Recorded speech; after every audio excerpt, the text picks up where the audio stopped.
ವೀಕ್ಷಕರೇ, ಹೊಸ ಶಬ್ದಕ್ಕೆ ಸ್ವಾಗತ. ನಾನು ಮಂಚಿ.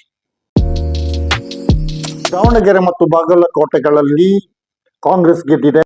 ಮುಖ್ಯಮಂತ್ರಿ ಸಿದ್ದರಾಮಯ್ಯರ ಅಹಿಂದದ ಪ್ರಭಾವ ಈ ಗೆಲುವಿನಲ್ಲಿ ಆಗಿದೆಯೇ?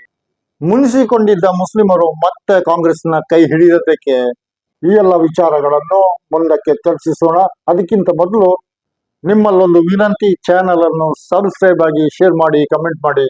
ಕಾಂಗ್ರೆಸ್ನವರು ಶಿವಶಂಕರಪ್ಪನವರ ಮೊಮ್ಮಗ ಸಮರ್ಥ್ ಅವರನ್ನ ಅಭ್ಯರ್ಥಿಯನ್ನಾಗಿ ಆಯ್ಕೆ ಮಾಡಿದ್ದಾರೆ. ಹೌದು, ಸಿದ್ದರಾಮಯ್ಯ ಅವರ ತಂತ್ರ ಪ್ರಧಾನ ಪಾತ್ರ ಖಂಡಿತ ಇದೆ. ಕಾಂಗ್ರೆಸ್ನಲ್ಲಿ ಒಂದು ಪದ್ಧತಿ, ಯಾರೇ ನಿಧನರಾದರೂ ಕೂಡ ಅವ್ರ ಮನೆಯವರಿಗೆ ಟಿಕೆಟ್ ಕೊಡೋದು. ದಾವಣಗೆರೆಯಲ್ಲಿ ಕಾಂಗ್ರೆಸ್ ಗೆಲ್ಲುವುದರಲ್ಲಿ ಸಿದ್ದರಾಮಯ್ಯ ತಂತ್ರ ಪ್ರಧಾನ ಮಧ್ಯಪ್ರವೇಶದಿಂದ ಕಾಂಗ್ರೆಸ್ ಅನ್ನು ಗೆಲ್ಲಿಸುವಲ್ಲಿ ಯಶಸ್ವಿಯಾಗಿದ್ದಾರೆ. ಅವರ ಅಹಿಂದದ ವರ್ಚಸ್ಸು ಟಿಕೆಟ್ ತಪ್ಪಿದ್ದಕ್ಕೆ ರೊಚ್ಚಿಗೆದ್ದ ಮುಸ್ಲಿಮರನ್ನು ಸಮಾಧಾನ ಪಡಿಸುವಲ್ಲಿ ಯಶಸ್ಸನ್ನು ಕಂಡಿತು. ಟಿಕೆಟ್ ಸಿಕ್ಕಿಲ್ಲ, ನಿರಾಕರಿಸಲ್ಪಟ್ಟಿದೆ ಎಂದು ತಿಳಿದಾಗ ಮುಸ್ಲಿಮರಲ್ಲಿ ಕೆಲವರು ದಾವಣಗೆರೆಯಲ್ಲಿ ರಫ್ತು ಮಾಡಿದ್ರು. ಕಾಂಗ್ರೆಸ್ಸಿಗೆ ಪಾಠ ಕಲಿಸುತ್ತೇವೆ, ಬಿಜೆಪಿಗೆ ವೋಟ್ ಹಾಕುತ್ತೇವೆ, ಬಿಜೆಪಿಯನ್ನು ಗೆಲ್ಲಿಸ್ತೇವೆ ಎಂದು ಬಹಿರಂಗವಾಗಿ ಘೋಷಿಸಿದ್ರು.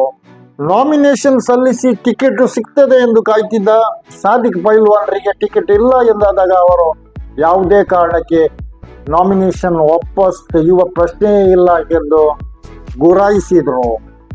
ಈ ಎಲ್ಲ ಪ್ರತಿಕೂಲ ಪರಿಸ್ಥಿತಿಯಲ್ಲೂ ಅದನ್ನು ಸಮರ್ಥವಾಗಿ ನಿಭಾಯಿಸಿ ಮುಸ್ಲಿಮರನ್ನು ಸಮಾಧಾನಿಸಿ ಕಾಂಗ್ರೆಸ್ ದಾವಣಗೆರೆ ದಕ್ಷಿಣ ಕ್ಷೇತ್ರದಲ್ಲಿ ಮತ್ತೆ ಗೆಲ್ಲುವಂತೆ ಮಾಡುವಲ್ಲಿ ಸಿದ್ದರಾಮಯ್ಯರಿಂದ ಹೆಚ್ಚು ಪ್ರಭಾವವೂ ಆಗಿದೆ. ಅಸಮಾಧಾನಗೊಂಡಿದ್ದ ಮುಸ್ಲಿಮರನ್ನು ಟಿಕೆಟ್ ನಿರಾಕರಿಸಲ್ಪಟ್ಟ ಸಾದಿಕ್ ಪೈಲ್ವಾನ್ರನ್ನು ತನ್ನ ಬಳಿ ಕರೆಸಿಕೊಂಡು ಪತ್ರಿಕಾಗೋಷ್ಠಿ ನಡೆಸಿ ಚುನಾವಣಾ ಕಣದಿಂದ ತಾನು ನಿವೃತ್ತವಾಗಿದ್ದೇನೆ ಎಂದು ಹೇಳಿಕೆ ನೀಡಿಸುವಲ್ಲಿ ಸಿದ್ದರಾಮಯ್ಯ ಯಶಸ್ವಿಯಾದರು. ಮುಸ್ಲಿಮರ ಬಂಡಾಯದಿಂದ ಬಿಜೆಪಿಗೆ ಲಾಭ ಎತ್ತಲು ಈ ಕಾರಣದಿಂದ ಸಾಧ್ಯವಾಗಲಿಲ್ಲ. ಆದರೂ ಕೂಡ ಎಲ್ಲೋ ಒಂದು ಮೂಲೆಯಲ್ಲಿ ಗೆಲ್ಲುವ ಆಶೆ ಅದಕ್ಕೂ ಇದ್ದಿರಬಹುದು. ಆದ್ದರಿಂದ ಮುಸ್ಲಿಮರ ಕುರಿತು ಸ್ವಲ್ಪ ಸಾಫ್ಟ್ ಆಗಿ ಅದು ಪ್ರಚಾರವನ್ನು ಮಾಡಿತ್ತು. ಜೆಡಿಎಸ್ ಸಿದ್ದರಾಮಯ್ಯ ಅವರ ವಿರುದ್ಧ ಉರಿದೆದ್ದು ಬೀಳುವಂತೆ ವರ್ತಿಸಿತು. ಜೆಡಿಎಸ್ನ ರಾಜ್ಯ ನಾಯಕ ಶಾ ಜಮೀರ್ ಅವರು ಸಿದ್ದರಾಮಯ್ಯ ಅವರನ್ನು ತೀವ್ರವಾಗಿ ತರಾಟೆಗೆತ್ತಿಕೊಂಡು ಸಿದ್ದರಾಮಯ್ಯ ಮುಸ್ಲಿಮರಿಗೆ ಮೋಸ ಮಾಡಿದ್ದಾರೆ, ಟಿಕೆಟ್ ನಿರಾಕರಿಸುವ ಮೂಲಕ ಅವರು ಅಹಿಂದದ ನಾಯಕವೇ ಅಲ್ಲ ಎಂದು ಹೇಳಿಕೆ ನೀಡಿದ್ದಾರೆ. ಇವೆಲ್ಲದರ ನಡುವೆ ಇವೆಲ್ಲ ಪ್ರತಿಕೂಲ ಸ್ಥಿತಿಯಲ್ಲೂ ಕೂಡ ಸಿದ್ದರಾಮಯ್ಯ ಅವರು ಮುಸ್ಲಿಮರನ್ನು ಸಮಾಧಾನ ಪಡಿಸಿದರು, ಕಾಂಗ್ರೆಸ್ಸನ್ನು ಗೆಲ್ಲುವಂತೆ ಮಾಡಿದರು. ಒಂದು ವೇಳೆ ಮುಸ್ಲಿಂ ಅಭ್ಯರ್ಥಿಗೆ ಟಿಕೆಟ್ ಕೊಟ್ಟರೆ ಬಿಜೆಪಿ ಹಿಂದೂ ಮುಸ್ಲಿಂ ರಾಜಕೀಯ ಮಾಡುತ್ತೆ. ಸಾಂಪ್ರದಾಯಿಕವಾಗಿ ಕಾಂಗ್ರೆಸ್ನ ಬಳಿ ಇದ್ದ ದಾವಣಗೆರೆ ದಕ್ಷಿಣ ಕ್ಷೇತ್ರ ಬಿಜೆಪಿಯ ಪಾಲಾಗುತ್ತೆ.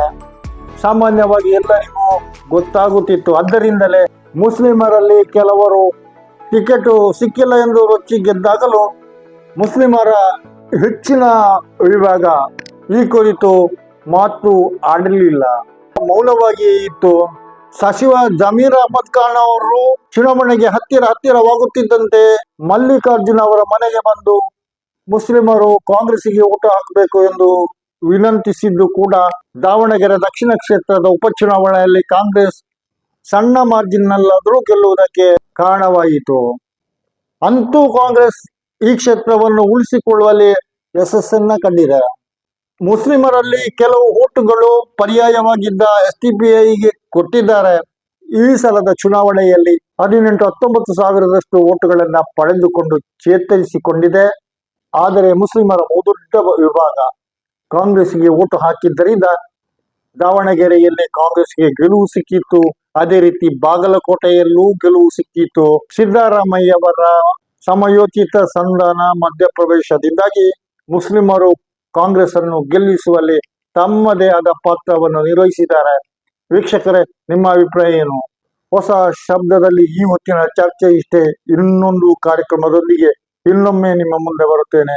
ಸಬ್ಸ್ಕ್ರೈಬ್ ಆಗಿ, ಶೇರ್ ಮಾಡಿ, ಕಮೆಂಟ್ ಮಾಡಿ. ನಾನು ಮಂಚಿ. ಜೈ ಹಿಂದ್.